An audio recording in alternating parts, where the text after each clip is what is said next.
Chers téléspectateurs, aujourd'hui mardi, je vous salue au nom de Jésus et vous accueille dans ce nouveau moment de partage et de réflexion, de prière, dans le désir de nous tenir prêts pour le retour de Jésus.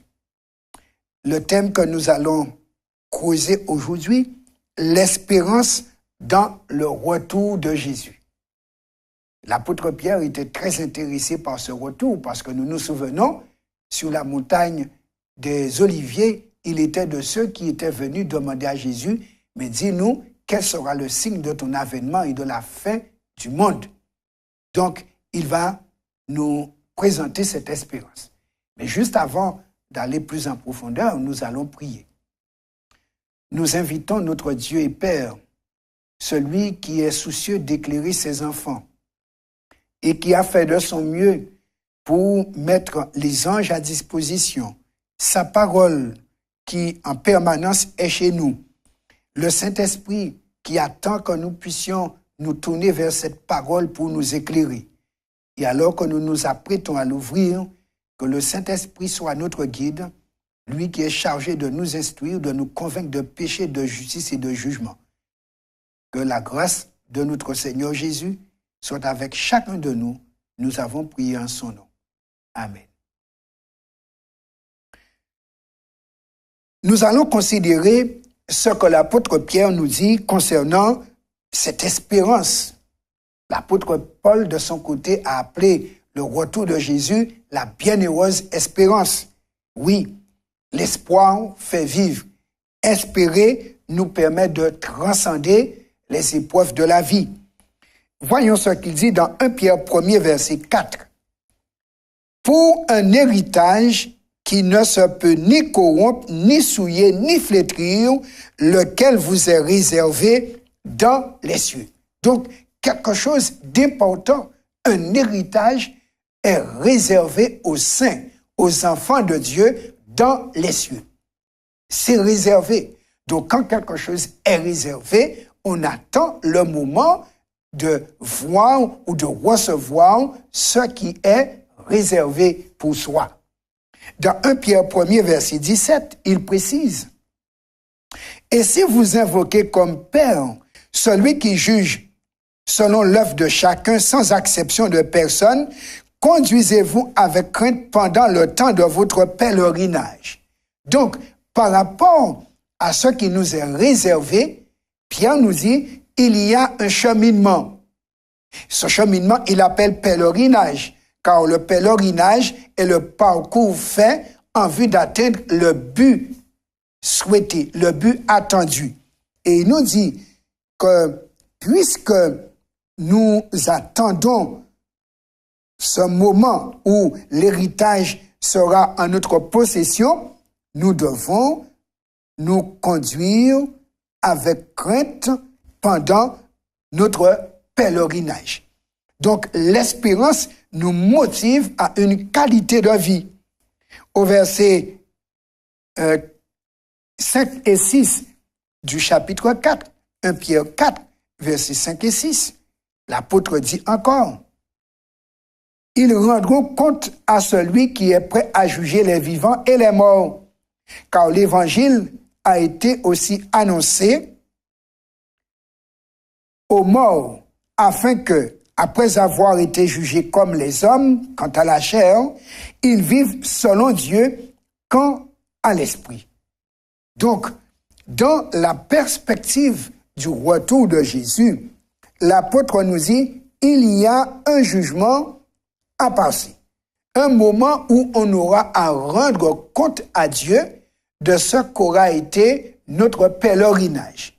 C'est pourquoi Pierre dit, on doit faire en sorte d'être saint pendant le temps du pèlerinage, car au bout du pèlerinage, avant d'entrer dans l'héritage, il y a un moment où on rend compte. Et c'est d'après le compte, si le compte est bon, on dira c'est bon, c'est bien bon et fidèle serviteur, entre dans la joie de ton maître.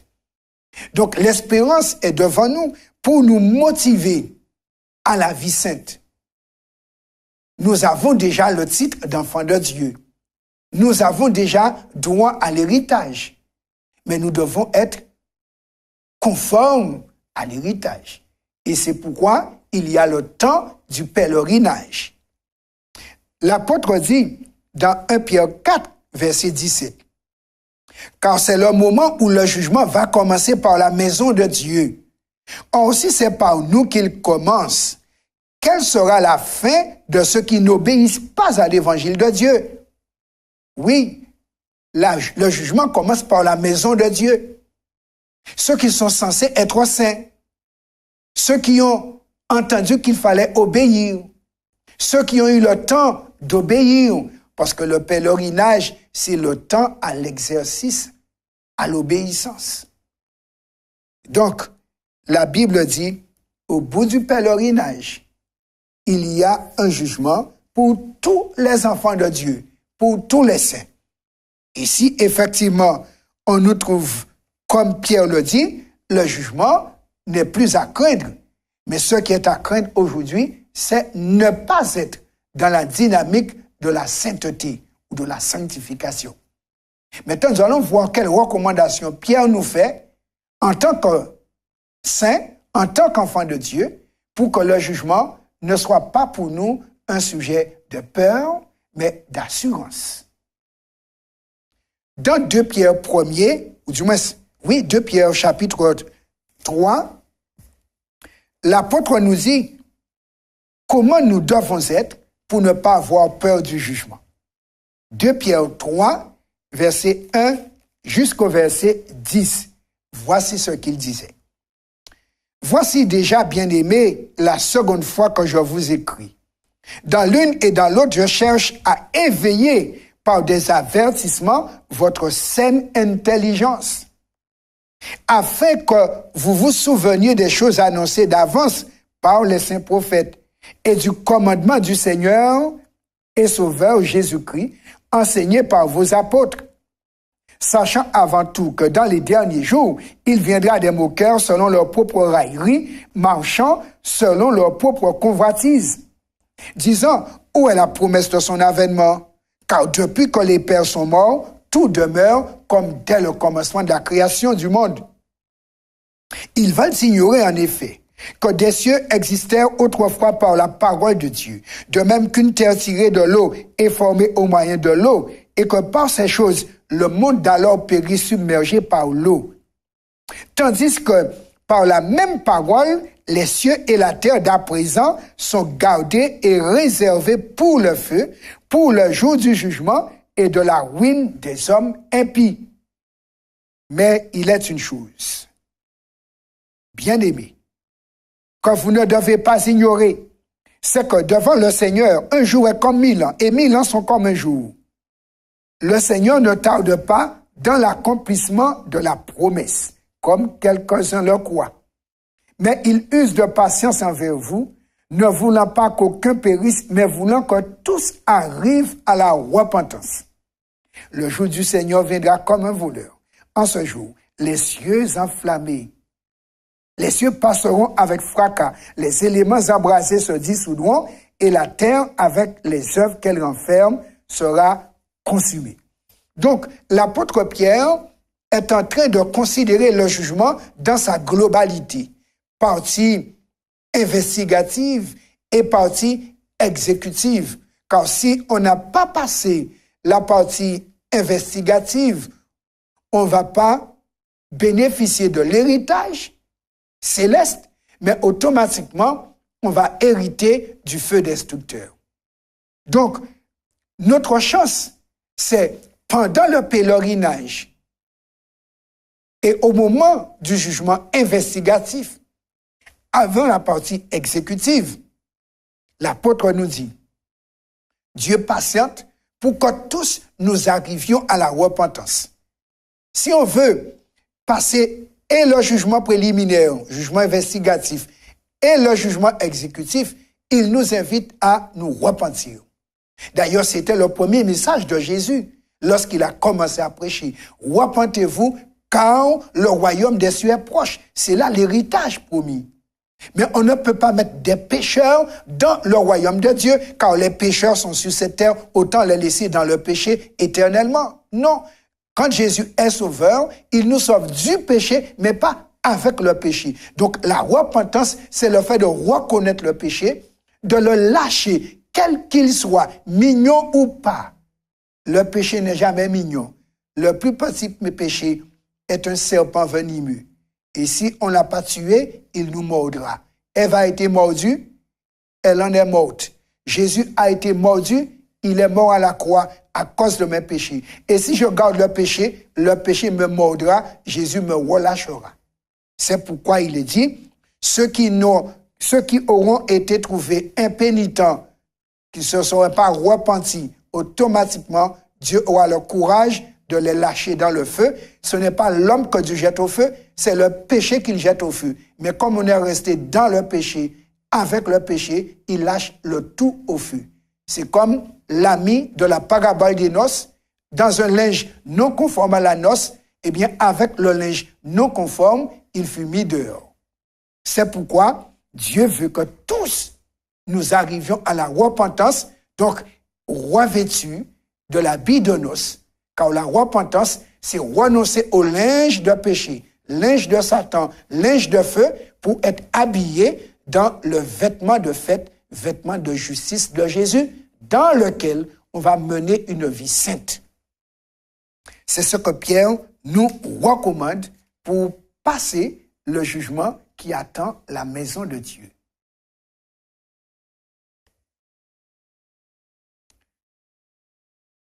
Ceux qui ont les premiers entendu la première épître de Pierre faisaient face à un problème crucial, la persécution. Pierre réconforte ses lecteurs avec l'idée que même si leur vie est marquée par la persécution, une récompense les attend au ciel qui ne peut pas leur être enlevée. La persécution n'enlève pas notre héritage à moins d'y renoncer. D'ailleurs, le but de la persécution, c'est de nous convaincre d'abandonner l'héritage. Très tôt, dans 1 Pierre, il mentionne que les chrétiens ont un héritage impérissable qui leur est réservé dans les cieux. Pierre met l'accent sur deux choses qui auront lieu dans le futur: le jugement dernier et la destruction du mal par le feu.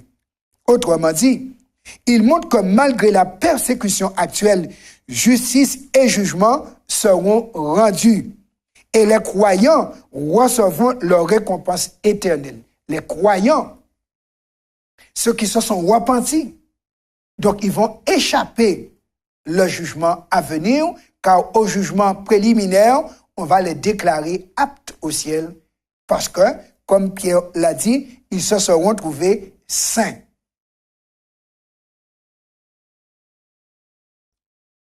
Pierre mentionne le jugement en 3 occasions distinctes. Donc c'est incontournable. Il mentionne le jugement dans 1 Pierre 1er verset 17, dans 1 Pierre 4 versets 5 et 6 et 17. Il déclare que Dieu, le Père, juge tous les humains de manière impartiale selon leurs actes. C'est cela. Qu'on soit enfant de Dieu ou pas, tous nous sommes concernés par le jugement. Il remarque que Jésus lui-même se tient prêt à juger les vivants et les morts, d'après 1 Pierre 4, verset 5. Il fait également l'observation fascinante selon laquelle le jugement commence par la maison de Dieu. Dieu ne commence pas par les méchants, il commence par les bons. Est-ce qu'ils sont vraiment bons? Ceux qui sont censés être bons, ceux qui sont enfants de Dieu, qui sont dans la maison de Dieu, ils sont censés être trouvés sans péché. Est-ce qu'ils pêchent toujours? Est-ce qu'ils pactisent avec le diable chez Dieu toujours? Dieu doit vérifier. Pierre souligne également que les impies seront détruits dans une tempête de feu mondiale. Les impies, ce sont ceux qui n'auraient pas pris le temps de prier, d'entrer en communion avec Dieu, d'entrer en dépendance de Dieu, de se laisser sanctifier par Dieu. Ils sont restés à vivre selon leur chair, dans la corruption, dans la volupté. Bon, ils sont trouvés au jugement impie. C'est la tempête de feu qui les attend. Et si on est dans l'Église menant une vie impie, donc ce n'est pas le fait d'être dans l'Église de Dieu qui va nous faire échapper au châtiment des impies. L'Église n'est pas un bunker contre la fin du monde, mais une salle d'attente et de préparation, justement, pour éviter la catastrophe. Pierre passe un certain temps à régler les questions sur la véracité du retour de Jésus. Il souligne que le retard du retour de Jésus permet à davantage de personnes de se repentir et d'être sauvées. Il faut également remarquer que la certitude d'un jugement à venir devrait persuader chacun de vivre une vie sainte et irrépréhensible. Ne nous trompons pas sur la réalité du jugement, sur sa nécessité. Pierre est ancré dans l'ici et maintenant, ainsi que sur la vie chrétienne pratique. Mais il renvoie néanmoins ses lecteurs à l'espérance qui les attend. En bref, quelles que soient les circonstances du moment, il leur faut persévérer dans la foi et l'obéissance, parce que les saints doivent être retrouvés avec les commandements de Dieu, les 10, et la foi de Jésus, qui est plus que la foi en Jésus. Car avoir la foi de Jésus, c'est aussi reproduire les œuvres de Jésus, œuvres découlant de la fidélité à Dieu le Père. C'est pourquoi les saints, ils gardent ce que Dieu a dit, comme Dieu l'a dit. Il est important pour chacun de nous, face à l'espérance, de nous positionner, mais de manière ferme, être retrouvé, comme il est dit, dans la sainteté, pour pouvoir être accepté pleinement dans le royaume des cieux et entrer au bénéfice de l'héritage. Pourquoi devez-vous également persévérer dans la foi et l'obéissance, quelle que soit la situation dans laquelle vous vous trouvez? Oui, quelle que soit la situation. Les contemporains de Pierre se trouvaient sous le feu de la persécution. Certains mouraient mal, certains tenaient bon, certains abjuraient, abandonnaient. Mais Pierre les encourageait à aller jusqu'au bout, disant que Christ aussi a subi autant. Et en tant que chrétien, on doit subir de la même manière les atrocités à cause de l'appartenance à Dieu dans un monde révolté et rebelle.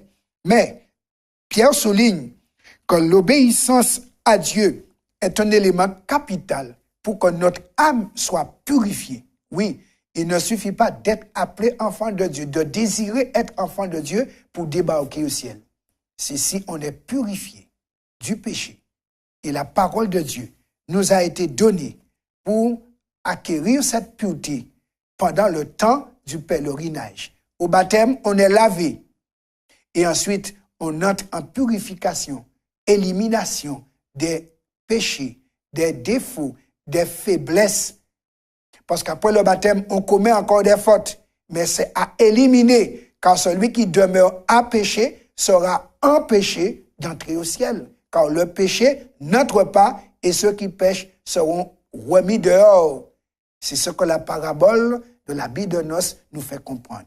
Oui, l'habit du ciel est un habit blanc qui veut dire sainteté, pureté acquise, vie irréprochable menée. Et ainsi, au jugement préliminaire, on déclare aptant les habiller en blanc pour manger à la noce de l'agneau. Quelle autre option avez-vous? Il n'y a pas deux options pour aller au ciel. Soit on est saint ou on est impie. Il n'y a pas de troisième catégorie de personnes. Voilà pourquoi Jésus nous invite à ne pas être tiède, demi-engagé, mais à être bouillant, pleinement engagé, déterminé, car il a dit, le royaume des cieux est forcé, ce sont les violents qui s'en emparent. Déterminons-nous à être sauvés, décidons-nous à être sauvés et vivons la vie du sauvé dans la sainteté. Prions le Seigneur pour concrétiser cette réalité qui est devant nous. Notre Dieu, notre Père, tu l'as déclaré, tu es saint, nous serons saints, et tu nous donnes le temps de nous y exercer pour passer l'examen final, le jugement préliminaire. Tu nous donnes tout le temps pour nous repentir de tout péché, délaisser les défauts, vaincre les faiblesses, pour ne pas tomber dans les mêmes ornières et commettre les mêmes erreurs. Ta parole, vraiment, est une nourriture solide qui nous aide à renoncer à la méchanceté, à nous débarrasser de tout ce qui est de l'ennemi, à discerner ses pièges pour marcher dans la droiture. Tu nous as conféré la justice par la foi. Donne-nous de développer la foi de Jésus pour que cette justice soit pleine et totale lorsqu'il reviendra, qu'il nous trouve vivants comme il a vécu, pour que nous soyons irrépréhensibles comme lui, il a été sur cette terre. Donne-nous de garder cela devant les yeux et que par l'Esprit Saint, tu puisses nous y conduire. Nous prions au nom de Jésus. Amen.